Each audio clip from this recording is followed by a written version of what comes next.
Mendalami kasus pergantian antar waktu Harun Masiku, KPK terus mencari barang bukti tambahan termasuk pemeriksaan berbagai saksi. Nah, kemarin malam KPK menggeledah rumah mantan anggota One Team Press yang juga mantan Ketua Umum P3 Jan Faridz.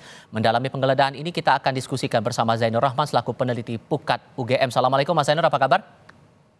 Waalaikumsalam, selamat sore, kabar baik. Terima kasih sudah bergabung bersama kami.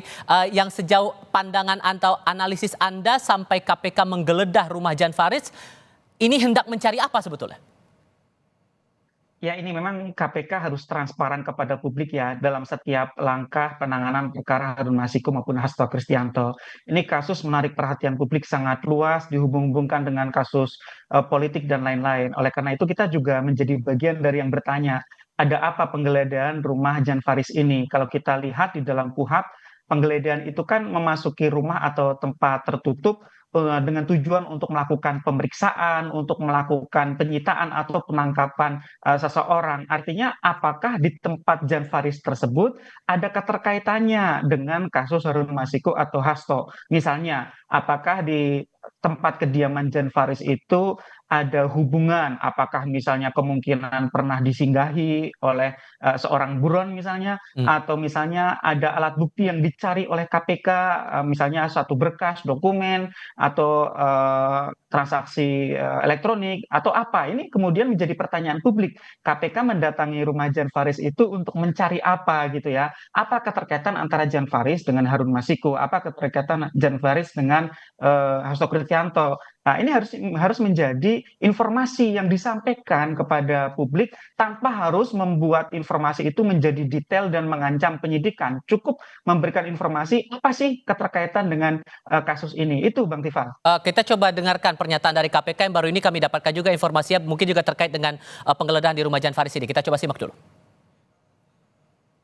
Tadi malam ada kegiatan penggeledahan di rumah saksi atas nama inisial DF. Informasi yang kami dapatkan dari penyidik, ditemukan dan disita dokumen serta barang bukti elektronik. Memiliki informasi, petunjuk maupun berdasarkan keterangan saksi sehingga kegiatan penggeledahan tersebut dilaksanakan oleh penyidik tadi malam. Dijelaskan bahwa disita barang bukti elektronik, tapi sepenangkapan Anda dari penjelasan Tessa Mahardika tadi sudah cukup tidak itu menerangkan bahwa ada keterkaitan Jan Faridz dalam perkara ini? Ya tentu itu masih sangat terbatas ya keterangannya ya. Disita dokumen dan bukti transaksi elektronik. Apakah misalnya terdapat di dalam device, di dalam gawai, di dalam gadget begitu ya.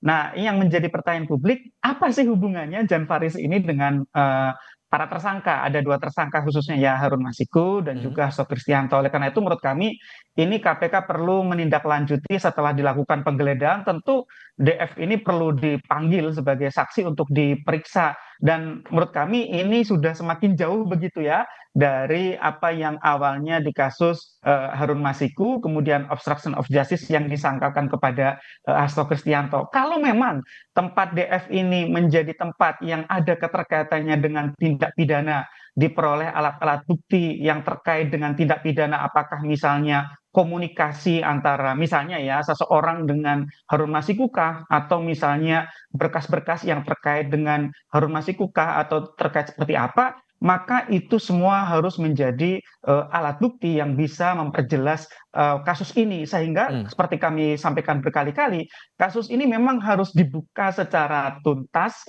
total, tanpa ada yang ditutup-tutupi. Siapa saja sih yang terlibat dalam perkara ini gitu ya? Karena kan kita tahu Harun Masiku itu bukan siapa-siapa.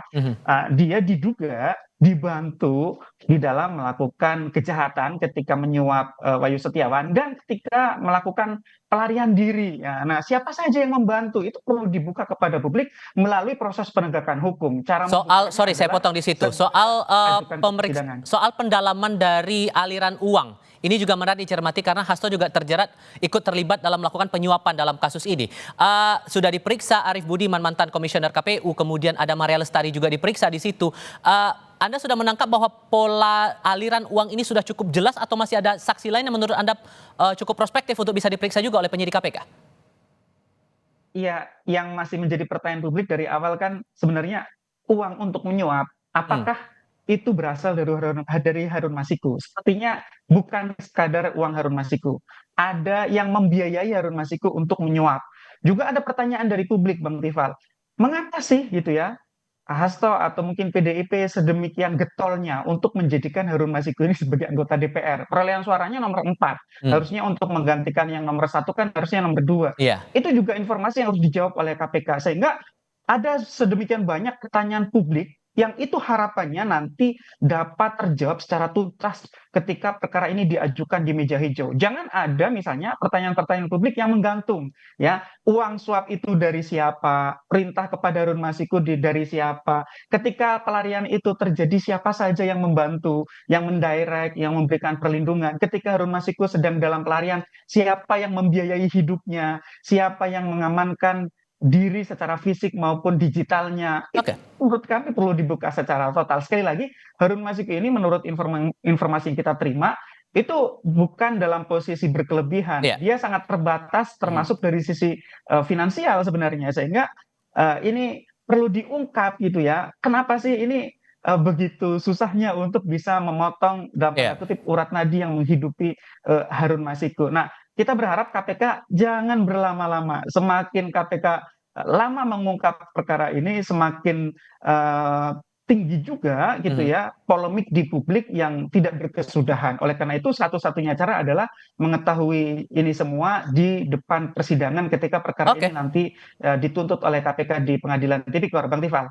Mas Zainur Rahman mewakili Pukat UGM, terima kasih banyak sudah berbagi pandangan bersama kami. Sehat selalu ya Mas. Assalamualaikum. Selamat sore.